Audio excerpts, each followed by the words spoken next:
是 Tina 酱。那距离上一次分享我的 iPad 上有哪些软件的视频还是2019年了，转眼2年过去了，我的 iPad 呢还是原来那个，但软件是否有变化呢？今天呢就来跟大家分享 iPad 上我最喜欢用的 APP 们，内容很多，大家要先准备好零食哟。首先说一下每次一定会被问到的我的 iPad 的型号是什么。那这一款呢是2017年的 iPad Pro 10.5寸的，就是第一款有 Pencil 的 iPad， 内存呢是256G， 对我来说呢就很够用了。这个 iPad 用到现在已经5年多了，没有任何问题，用起来还是非常顺滑。唯一一点呢就是在这个地方，不知道大家能不能看出来，被我用什么东西压到了，就是这块屏幕泛白，但是呢并不影响使用，总体来说还是非常抗用的。那打开之后呢就是这个样子，最左边的这些小组件呢，我用的呢主要就是这2款软件。那详细的设置方法我会在视频的最后跟大家分享我是如何设置的这几个小组件。我把我 iPad 上的所有的软件都通通放在这一面上，找起来比较方便，然后也不用翻面。同一种功能的软件呢，我都把它放在同一个文件夹里，然后文件名呢是用这种彩色的星星来标记的，看起来非常好看。那我最常用的一些软件呢是放在这2栏，还有最下面这一栏。那首先呢给大家介绍我最常用的一些 app 们。微信读书上期给大家介绍过，然后接下来呢是 Kindle。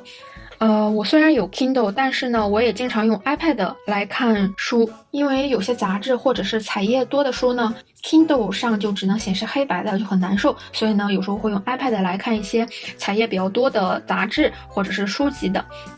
旁边的这个 Procreate， 我相信呢很多用 iPad 来画画的小可爱们肯定都知道这个软件。我当时刚入手 iPad 的时候呢就下载了，那个时候呢还是免费的呢，因为用的比较早也用的比较顺手了，所以呢即使现在又出了很多功能更加强大的绘画软件，也是一直在用 Procreate。 但呢也有一些绘画软件是满足不同的需求的，我也很喜欢，那一会儿呢会统一跟大家分享一下。下面这3个软件呢就是我的灵感库，在上面找很多好看的图片，没事的时候呢也经常翻看。滴答清单呢也在上期视频中跟大家介绍过，是我的主要的日程管理 app。 在它旁边呢是每日瑜伽，我最近超级喜欢练习瑜伽，因为我觉得练习瑜伽拉伸身体非常非常舒服，尤其是拉伸完之后整个身体特别放松，所以最近特别迷瑜伽。我以前呢是用 Keep 去做锻炼，最开始 Keep 的时候呢都是免费的，我以前也跟大家分享过，但现在呢收费的项目越来越多，所以用的比较少了。如果小可爱们也比较喜欢练习瑜伽的话，可以单独看一下每日瑜伽这个 app，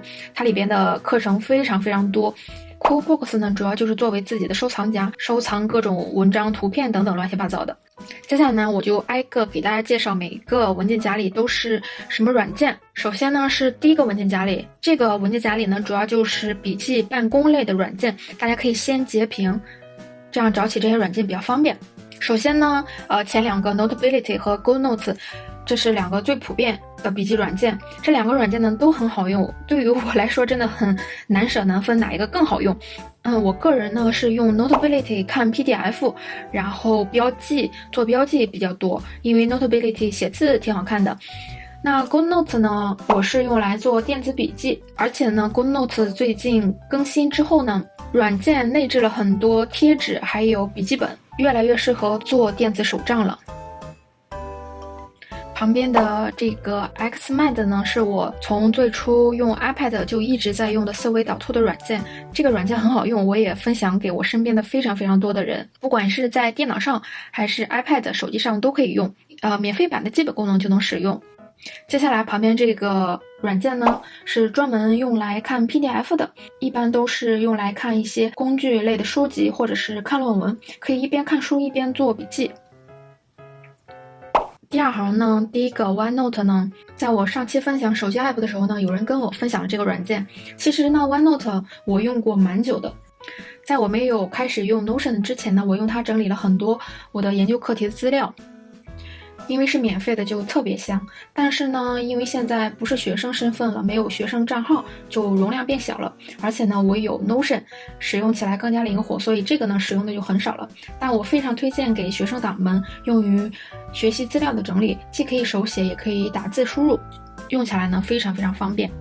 接接下来这3个呢是苹果系统自带的软件，就是类似于 Office 的文档、幻灯片还有表格。那这3件套呢真的超级好用，界面呢简洁而且易上手，看起来很简单，但其实呢你想要的功能都能实现。今年呢毕业答辩的时候就用这个幻灯片录音，然后还能导出动画，用手机呢还能操纵电脑上的幻灯片，真的是感觉越探索越有趣，越感叹简单的强大。用完它们之后呢，我就很少用 Office 了，大家一定不要忽视了它们。接下来呢是这个 Moji Note 3。这个软件呢也是功能超级强大，特别好用，但因为呢功能太多了，就是上手有点复杂，所以呢到现在我还迟迟没有研究透。大家如果想看详细的使用方法呢，可以参考这个可爱博主的分享。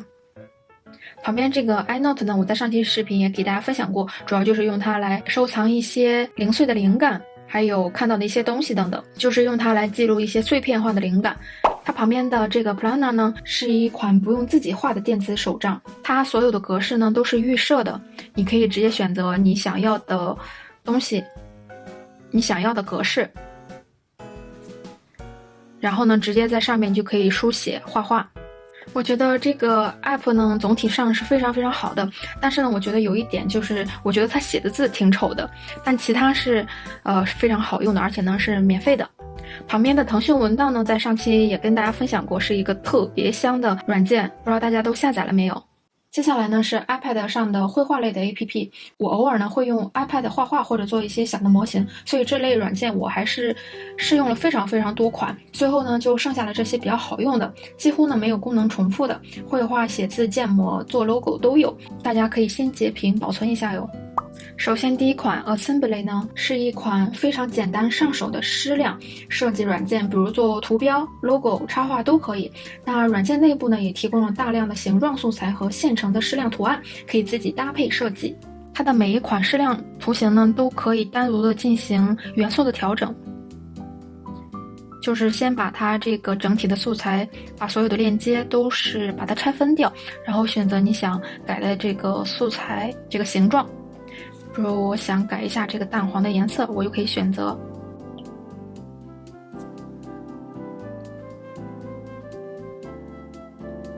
旁边这个 Doodlebook 呢，我用的呢是免费版。现在厉害的绘画软件这么多，为什么还要选择它呢？不知道大家有没有就是遇到，就是突然比如有个想法想记录下来，那这个时候呢，我就完全不想我想用什么笔刷，我要用什么笔刷，或者是建立多少个图层等等，就只是想单纯的记录下来灵感的时候呢，这个软件就非常适合。只有一支笔和一张方格纸，非常适合用于简单的灵感记录。旁边的这个 Artset 呢，我真的非常喜欢里边逼真绘画的笔刷，感觉特别有质感，很好看，而且呢还有不同质感纸的选择。先拿一个油画呢。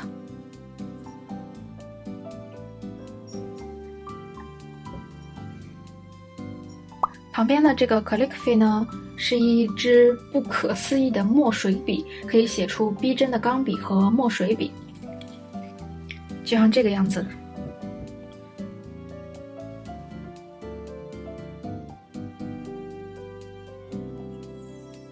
下面这个呢，就如同它的名字一样，就是像万花筒一样，可以创造出各种神奇的图案。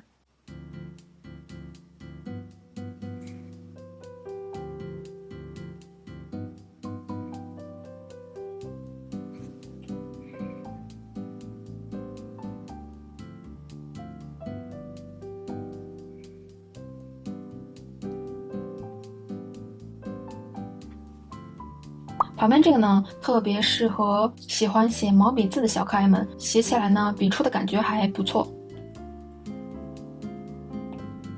旁边这个呢 ，Realistic 呢，它是除了 Procreate 以外，我觉得这款软件算得上是非常强大，能画出各种绘画风格的软件，素描画、油画、水彩画都可以实现。而且呢，界面设计的也很逼真，笔和素描本和笔就跟真的在画画一样，然后可以选择不同的笔。在最左边呢，会给你显示这个笔的一个效果。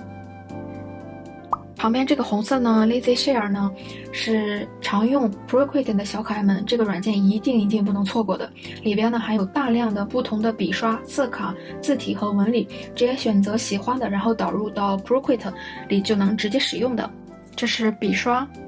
然后素材里边呢就有色卡，还有字体，还有纹理。最后一行呢，首先第一个软件呢是一个建模软件，大家可能不知道，我本科学的呢是工业设计，学过建模，以前呢就只能在电脑上吭哧的建模，现在呢居然在 iPad 上也可以了，而且呢我感觉操作起来比电脑上好用多了。有时候呢只是简单的做个模型，看一下效果的话，用 iPad 就足够了，而且呢也能直接导出渲染的文件，非常方便。这个时候呢，我就不得不感叹一句，现在的小孩都太幸福了，真的是科技改变生活。旁边这个呢，也是一个建模软件，但是呢，它更像一个像捏橡皮泥和雕刻一样，去创造一些立体的模型。而且呢，在这个软件里就可以直接给模型添加颜色和材质，就是直接可以在里边渲染的。最后这个呢是一个画人物的时候特别需要的一个软件，就是人体模型、人体动态模型的一个软件。它里边提供了非常多不同人的动作的一个模型，而且呢可以详细的看一下人物的动态，就不用再找另外一个人给你做动作模特了。接下来呢来介绍一下阅读杂志类。首先第一个呢是 Daily Art， 这个呢就如它的名字一样，每天呢分享一张画，并配有背景的介绍等。而且这个 APP 本身呢可以设置语言，选择你想看的语言。旁边的这两个杂志迷呢和日韩杂志是关于杂志的 APP， 喜欢看杂志的呢不要错过，里面有很多国外的杂志，关于生活、时尚、美妆类都有。旁边这个 If Design 呢，学设计的小可爱们可能都听说过这个设计奖，里边就是涵盖了所有获得 If Design 设计奖的作品的介绍。知乎的话就不用说了，大家都知道是什么。旁边这个福基散呢是想分享给在日本的小可爱们，这里边呢主要都是一些日本的杂志，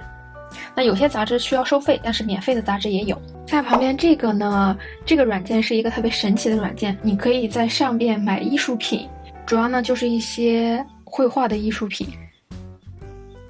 当然了，那我只是看一看而已，偶尔呢去感受一下这种艺术的氛围。而且呢，你能在这里边看到它这个画的价值。旁边这个 Wear 呢，就是一个穿搭分享的 app， 有女士的穿搭，也有男士的，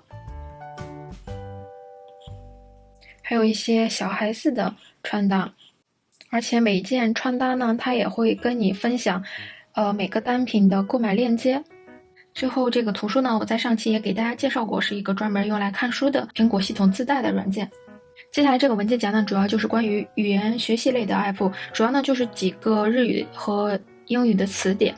豆瓣就不用说了。然后这个断句阅读呢，比较适合想进阶自己日语的小伙伴们，里边呢就有很多日本的原著书、原版的书籍。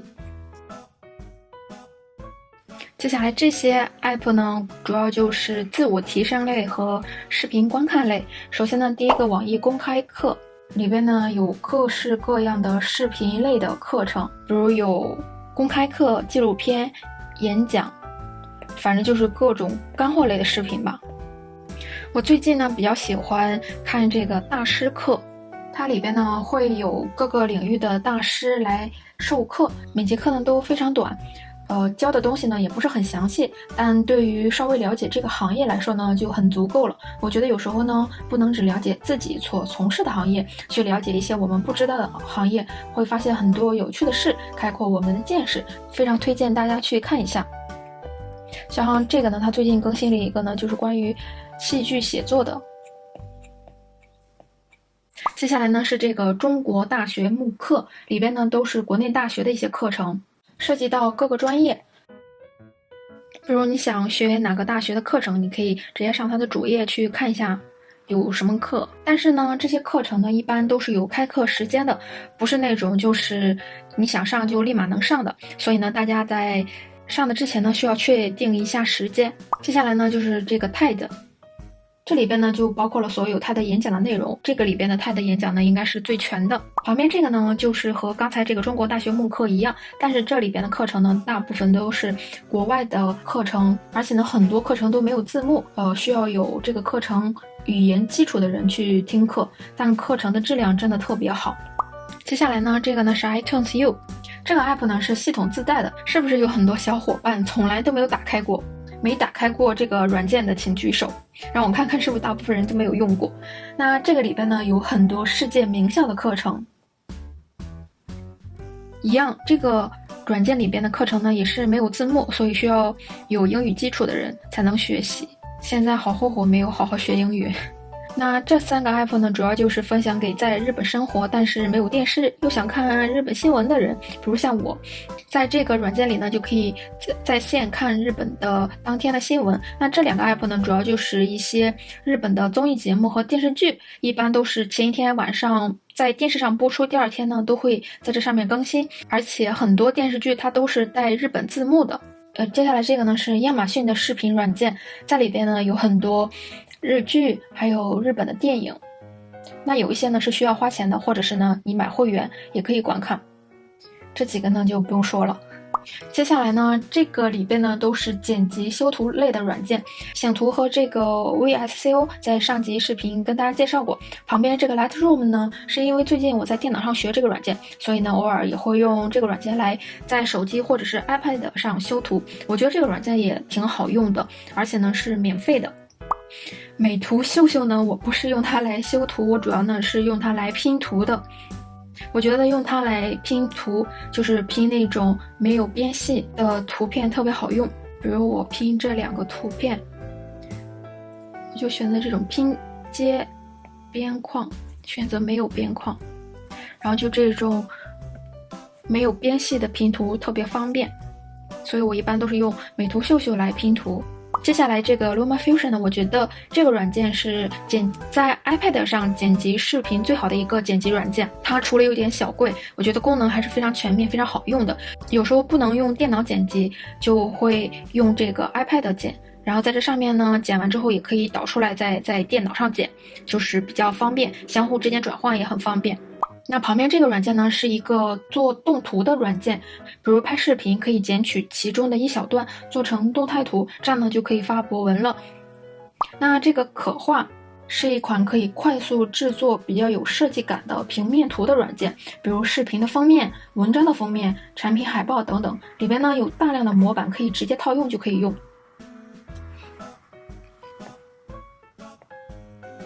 接下来呢是这个软件，这个软件也挺有意思的呢，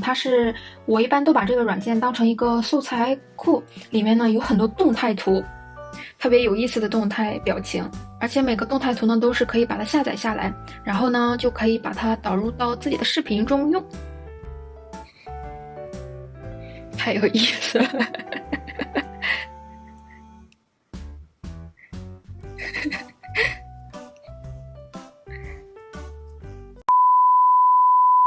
接下来呢是这个色彩，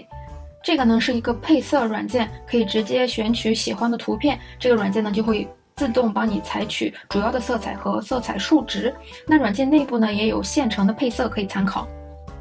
这个软件呢就是一个字体软件，可以用来安装喜欢的字体，直接在 iPad 上使用。比如呢你用 Procreate 输入文本的时候呢，就可以选择自己喜欢的字体，而不是只有系统字体可以选择。那最后呢来说一下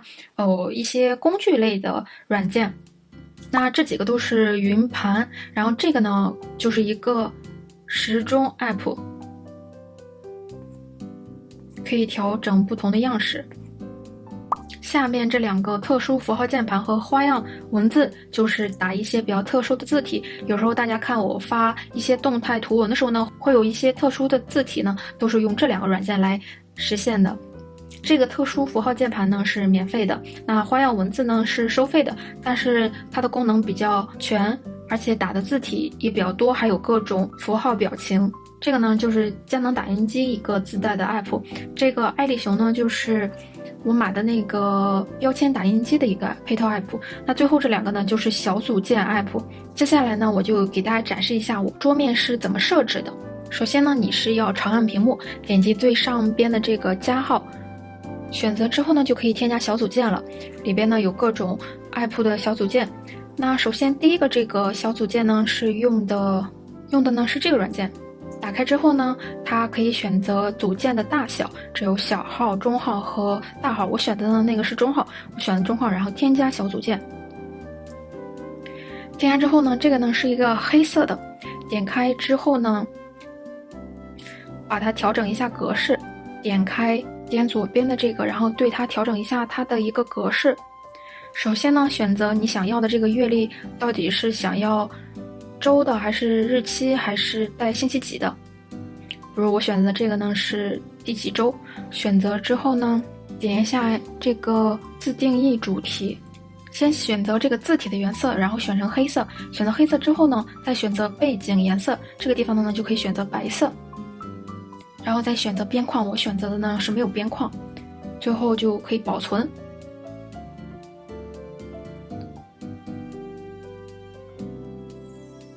保存之后呢，它就成为这个样子了。这个有很多英文句子语录的小组件 APP 呢，就是这个 Motivation。然后一样呢，选择之后可以添加不同大小的组件，我也是添加一个中号，然后各种反正大小，然后选择一个中号，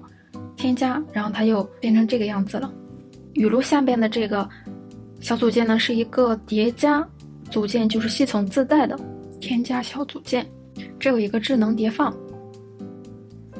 选择你需要的大小，选择添加组件，然后它就会智能的给你选取一些小组件的一个组合。